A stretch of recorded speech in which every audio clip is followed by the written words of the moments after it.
Imaginez plutôt des champs entiers de cultures abondantes qui produisent des aliments sains et nourrissants pour tous, parce que des sols sains produisent des aliments sains, et parce que des aliments sains nous maintiennent en bonne santé.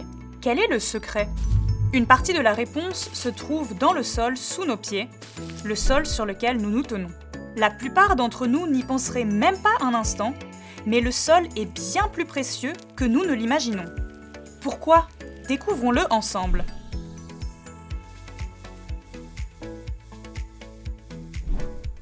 Le sol est une ressource précieuse qui nous fournit directement ou indirectement 98% de notre alimentation. Les plantes et les animaux dépendent des nutriments et de l'eau contenus dans le sol pour se développer.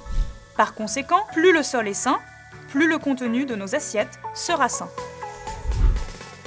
Le sol est un mélange de minéraux, d'eau, d'air et de matières organiques. La matière organique dans le sol emmagasine environ, retenez votre souffle, 2500 milliards de tonnes de carbone. Cet énorme puits naturel de carbone contribue non seulement à sa conservation, mais il augmente également la fertilité du sol en tamponnant l'eau, l'air et les nutriments. Dans de nombreux systèmes agricoles, il y a plus de vie sous la surface du sol qu'au-dessus.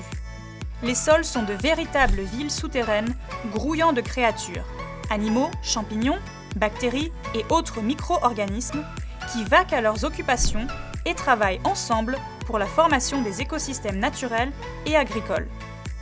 Les interactions entre ces espèces aident les plantes à mieux pousser, à maintenir les écosystèmes en équilibre, à augmenter les rendements et enfin à nous fournir des aliments plus nourrissants. Alors, vous vous demandez peut-être, si le sol est si bénéfique, l'homme ne pourrait-il pas en prendre plus soin ? Malheureusement, pas assez bien.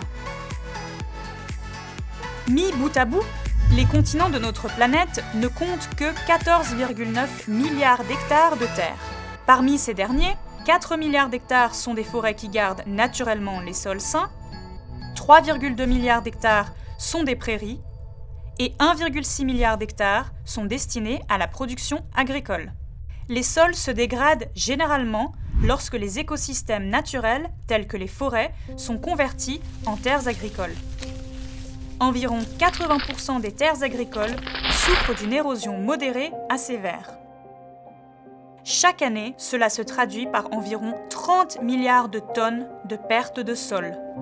Un travail excessif du sol et l'utilisation intensive d'intrants comme les engrais accélèrent la décomposition de la matière organique du sol, c'est-à-dire du carbone.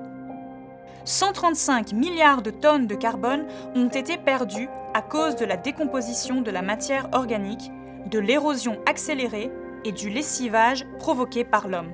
L'érosion sous l'effet du vent et de l'eau accélère encore ce processus. Le carbone stocké est rejeté dans l'atmosphère, ce qui alimente le réchauffement climatique. En moyenne, 47 tonnes de matières organiques ont été perdues sur chaque hectare de champs et de pâturage. Rendez-vous compte, par rapport à un rendement céréalier mondial moyen de 4 tonnes par hectare, nous perdons en même temps environ 6 tonnes de sol à cause de l'érosion sur cette même zone. Les sols qui ont mis des millénaires à se développer s'érodent en quelques décennies pour finir dans les rivières, les lacs, les ruisseaux et la mer. Comme si cela ne suffisait pas, les sols souffrent également de salinisation, du compactage et de la pollution, qui sont des conséquences directes des activités humaines. Des terres agricoles et des écosystèmes dégradés, une eutrophisation des masses d'eau et sur le long terme un risque accru d'insécurité alimentaire mondiale. Clairement, on ne peut pas continuer comme ça. Nous devons nous demander comment préserver et améliorer la santé des sols.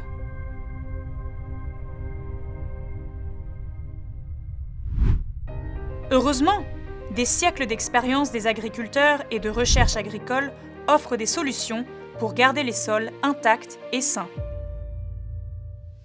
Par exemple, de nombreuses communautés dans le monde suivent de bonnes pratiques agricoles comme la réduction du travail du sol, la couverture permanente, les cultures intermédiaires, le recyclage du carbone et des éléments nutritifs, l'utilisation du compost et des mesures de conservation des sols, et de l'eau.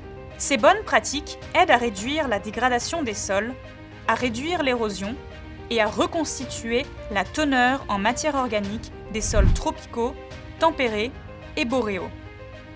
Si de telles techniques de régénération se généralisaient, nous pourrions stopper les dégâts sur nos sols, les préserver et commencer à les améliorer tout en assurant un approvisionnement continu en nourriture saine.